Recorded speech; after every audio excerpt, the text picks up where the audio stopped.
The night they crossed paths wasn't supposed to matter. It was one of those in-between nights. Not good, not terrible, just heavy. The kind of night where the air feels thick and everyone's moving a little slower. Like the world is holding its breath. Evan Carter didn't even want to stop. He was already late, already annoyed, already replaying a conversation in his head that refused to end. The diner lights flickered on the corner of Maple and 9th, glowing against the dark like a quiet promise he didn't have time to keep. He slowed anyway. Something pulled at him. Not logic, not kindness, just a feeling he couldn't name yet. Inside, the place was almost empty, and that's when he noticed her. She sat alone in a booth near the window, back straight, hands folded around a chipped coffee mug she hadn't touched. Dark skin catching the yellow diner light, eyes fixed somewhere beyond the glass. Like she was watching a life that didn't belong to her anymore. Her name was Nia Brooks, but Evan didn't know that yet. What he did know, what hit him instantly, was that she didn't look lost. She looked like someone who had already been found, and then left behind. He took the counter seat, ordered coffee he didn't need, and tried not to stare. But every few seconds, his eyes betrayed him. The way she barely moved, the way she flinched when the bell on the door rang, the way her jaw tightened, like she was holding herself together by sheer force of will. Something about this night was about to matter, and Evan had no idea how much. Because by the time the sun came up, one decision, one sentence spoken without thinking, would quietly tie their lives together in a way neither of them could walk away from. Not without losing something. That's the part no one warns you about. We all think life changes in big, dramatic moments. Sirens, shouting, slamming doors, but sometimes it starts with a cup of bad coffee, and a stranger who decides to sit down instead of walking away. Evan glanced at his phone. Missed calls, work stress, expectations piling up like bricks on his chest. He exhaled, rubbed his face, and finally did the thing he never does. He turned toward her. "You okay?" he asked softly, not polished, not heroic, just human. Nia looked up, surprised, for a second. She studied him like she was deciding whether the truth was safe. "I'm fine," she said. It was the kind of lie people tell when they don't want to explain their entire life to a stranger. Evan nodded. He didn't push, didn't pry, just slid his mug closer to hers. "Worst coffee in the city," he said. "But it's warm." That earned a small smile. Barely there, but real. They talked like that, in pieces, fragments. No last names, no backstories, just moments shared between two people who didn't know they needed company. Nia mentioned she'd moved recently. Evan said he worked too much. She laughed once, quick and quiet. When he admitted he didn't know how to sit still anymore. Time passed. The waitress refilled their cups twice. And somewhere between the second refill and the silence that followed, Evan noticed something else. Nia kept glancing toward the door. Not waiting for someone, checking, like she was making sure something wasn't coming. When the diner finally started to empty, Evan stood up, pulled on his jacket, and hesitated. "Listen," he said, scratching the back of his neck.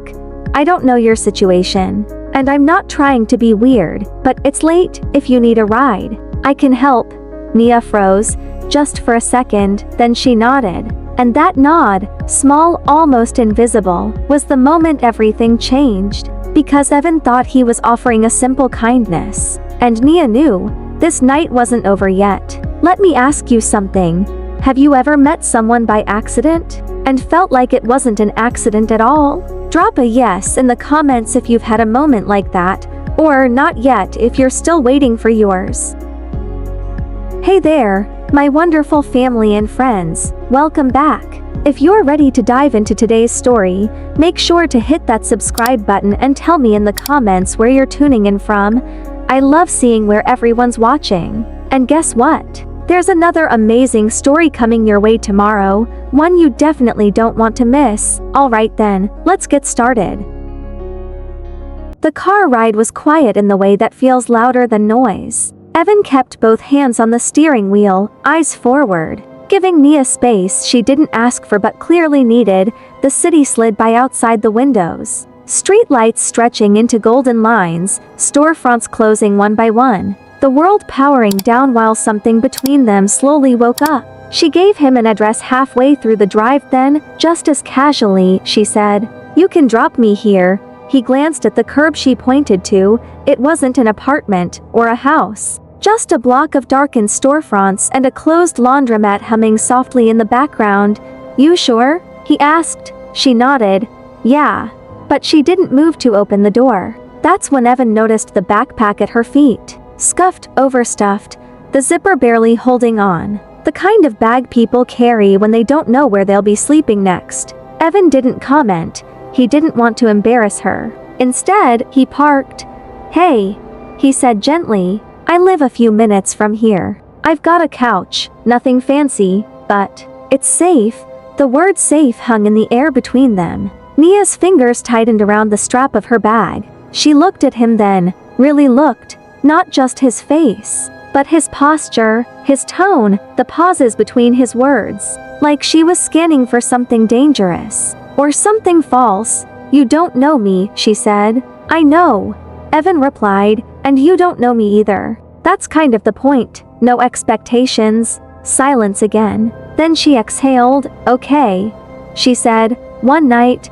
That one night stretched into hours neither of them slept through. Evan gave her a towel, a blanket, and the couch. He took the chair in the corner with his laptop closed, phone face down, pretending not to notice how she sat curled in on herself, like she'd learned not to take up too much space in the world. In the dim light, stories slipped out. Not all at once, just enough. Nia talked about leaving a job she thought would change her life, about trusting someone who promised stability and delivered silence instead, about learning to wait, how fast the ground can disappear beneath you. Evan listened, not fixing, not advising, just listening. When it was his turn, he surprised himself. He talked about success that felt hollow, a career everyone admired but no one saw behind, a family that measured love in accomplishments, a constant pressure to be more, do more, prove more, until he didn't know who he was proving it to anymore. At some point, the city outside went completely quiet. And in that quiet, something unexpected happened. Nia laughed. It caught both of them off guard. "Sorry," she said, covering her mouth. You sound like someone who won a race and forgot why he started running." Evan smiled. "That might be the most accurate thing anyone said about me." Morning came faster than either expected. Sunlight crept across the floor. Coffee brewed again, this time better. And when Nia checked her phone, her expression changed. "You don't have to do this," she said suddenly. "Do what?" "Help me," she said. "People always think they do. Then they disappear." Evan paused. "I'm not trying to be your solution," he said. "Just your starting point if you want." She studied him again. Then, slowly, she nodded. What Evan didn't know, what Nia didn't tell him, was that the job she left wasn't just a job. And the person she trusted hadn't just walked away, and that backpack. It wasn't packed for a few rough nights. It was packed like someone who didn't plan on going back. By the end of that morning, Evan offered to help her apply for work, introduced her to someone who owed him a favor, told himself it was temporary, practical, reasonable, but deep down, he felt it. This wasn't temporary. It was the beginning of something that would test everything he thought he knew about generosity. And about her, because help always comes with strings. Even when we swear it doesn't. Let me ask you, have you ever accepted help and later realized it came with expectations you never agreed to? Comment "been there" if you have, or "never again" if you learned the hard way. The changes came quietly at first. A new routine, morning coffee together. Nia leaving early, coming back tired but smiling. Evan noticing how his apartment felt less empty than it used to, like the walls themselves had relaxed. She got the job, not the dream one, just steady. A small office across town, long hours, decent pay. The kind of work that doesn't make headlines but keeps the lights on. Evan celebrated more than she did. Picked up takeout, made a big deal out of nothing. Nia watched him with a look he didn't recognize yet. Gratitude, mixed with fear. Weeks passed, and then things started to feel off. Evan noticed the way Nia never used social media, not even casually. The way she froze when unfamiliar numbers popped up on her phone. The way she always took the long way home, switching routes like habit instead of caution. One night, he came home early. The apartment was dark to quiet. Nia was sitting at the table, backpack open in front of her. Papers spread out like a life being measured and judged. Her shoulders stiffened when he stepped in. "You're home early," she said. "Meeting got cancelled," he replied. "Everything okay?" She nodded too fast. "I was just organizing." Evan glanced down. The documents weren't resumes or bills, they were legal forms. Notices? Official-looking letters that carried weight even without reading them. He didn't touch them, but his chest tightened. "Nia," he said carefully, "what's going on?" She didn't answer right away, then she did something Evan wasn't prepared for. She told him the truth. Not all of it, but enough. She explained that the job she left wasn't voluntary. That she'd been blamed for decisions she didn't make. That when things started to unravel, the people in power needed someone expendable. "So they chose me," she said quietly, "and once your name is attached to something like that, it follows you." Evan felt the room tilt. "That's not fair," he said. "You should fight it." "I did," she replied. "I lost." Then came the part she almost didn't say. "There's someone looking for me," she added. "Not dangerous, just determined." Evan exhaled slowly. "Why didn't you tell me sooner?" "Because you already did so much," she said. "And I didn't want you to change your mind." That's when it hit him. Helping her had never been neutral. His name was on her job application as a reference. His address was on her mail. His routines, his safe, carefully constructed life, had quietly folded around her without him noticing. And now, the lines were blurring. Days later, Evan got a call from work, a closed-door meeting. Unusual questions, sideways looks. Someone had flagged him, nothing concrete. Just enough to plant doubt, he realized then. This wasn't just her past knocking, it was pressing its weight into his present. That night, tension hung heavy between them. "I never asked you to risk anything," Nia said. "I offered," Evan replied. "That matters. Not when you don't know the cost." She shot back. Silence, then the words slipped out. "You think I don't know what it costs?" She said, "I lost everything once. I'm trying not to do that again." Evan softened. "So am I," he admitted. That's when the second truth surfaced. The one that changed how he saw her completely. She hadn't stayed because she needed him. She stayed because she was trying to protect him from her. By the end of that week, Nia made a decision. She packed the backpack again. "I found a place," she said. "Temporary." Evan stared at her. "You're leaving?" "I have to," she replied. Before this gets worse, he wanted to argue, to insist, to fix it, but deep down, he knew. Some things break when you hold them too tightly. She stood at the door, hand on the knob, eyes glossy but steady. "Thank you," she said, "for seeing me when no one else did."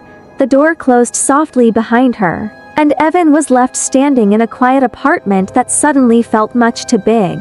What neither of them knew was that this separation wasn't an ending. It was a setup.